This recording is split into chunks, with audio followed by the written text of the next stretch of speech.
రోజుకు 100 టిప్పులు సార్. 100 టిప్పులు వెళ్లాల్సిందే ఖచ్చితంగా నందలూరు నుంచి. ఓన్లీ ఇసుక మాఫియా కోసమే సార్ ఇదంతా రావడం కాదు. ఒక 3 కోట్ల రూపాయల కోసం 3,000 కోట్ల రూపాయలు ఆస్తి నష్టం చేశారు సార్. ఎన్ని టిప్పులు సార్ రోజులకి? అనేక మంది సార్ ఇబ్బందులు పడుతున్నారు సార్ ఈ రోజున. అనేక మంది ఇబ్బందులు పాలు అవుతున్నారు సార్ ఈ రోజున. అనేక మంది కుటుంబాలందరూ రోడ్డు మీద పడినాయి సార్. ఇల్లు కొట్టుకోవాడు పడిపోయిన మన జనసేన కార్యకర్తలు అండగా నిలబడినారు సార్ ఈ రోజున నందుల మండలం నుంచి.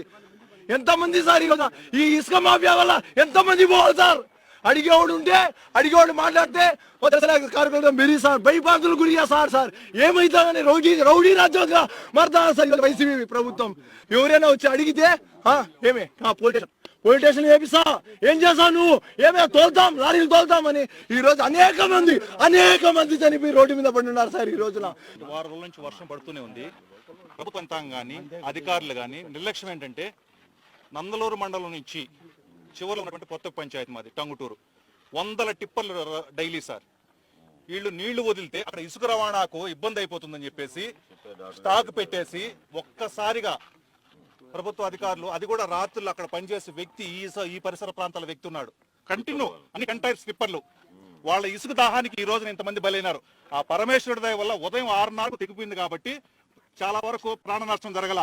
వాళ్ళ ధనదాహానికి అసలు అంతే లేదు సార్.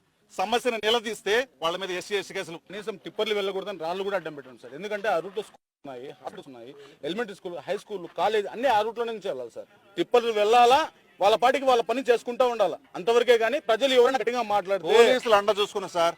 సోమనాథ స్వామి టెంపుల్ భక్తులకు అలాగే శుక్రవారం అక్కడ ముస్లింస్ ఉన్నారు, వాళ్ళ నమాజు కనీసం 2 రోజులు కూడా విరామకుండా రాత్రి 10 గంటల వరకు మేడా మల్లికార్జున రెడ్డి గారు నేను 50 కోట్లు ఖర్చు పెట్టాను ఎలక్షన్లకు 60 అయినా పెడుతున్నానని చెప్పేసి అంటున్నాడే. ఈ రోజు మీరు ఒక్కొక్క గ్రామానికి 1 కోటి రూపాయలు ఎందుకు ఇవ్వలేదు? అంటే ఎలక్షన్లు వచ్చినప్పుడు మాత్రం ఈ కట్టల సంచుల డబ్బులు ఇంటికి బయట వస్తాయా? ఈ రోజున ప్రాణాలు కోల్పోయి వాళ్ళు తినడానికి తిండి లేక బిక్కుమంటూ ఇళ్ళ లేకపోతే మొలకలు వచ్చినాయి సార్. కొన్ని టన్నుల బియ్యము వడ్లు మొలకలు వచ్చినాయి, మనం వాసన భరించలేకున్నాం. ఈ రోజు మరి నీకు ప్రజలను ఆదుకోవడానికి కట్టలు అంటే ఇలా అహంకారం. రేపు ఎలక్షన్లు వచ్చినప్పుడు నా దగ్గర డబ్బులు ఉన్నాయి, నోట్ల కట్టలు విసిరేసి మందు బాటలు విసిరేస్తే జనాలు నాకు ఓటు వేస్తారని ధీమా.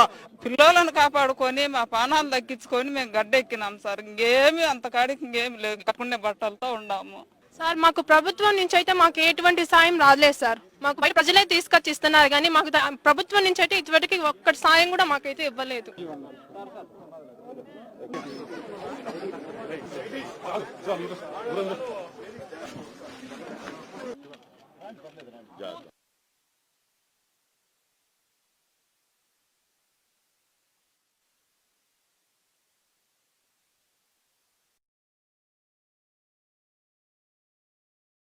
నేను రాని పడిపోతానండి స్వామి. మళ్ళీ బేస్మెంట్ కూడా మొత్తం కోసుకోండి. అది పడిపోకుండా అంటే మా ముగ్గురు పోయింది స్వామి. ఆవులు ఎరువులు తోటలు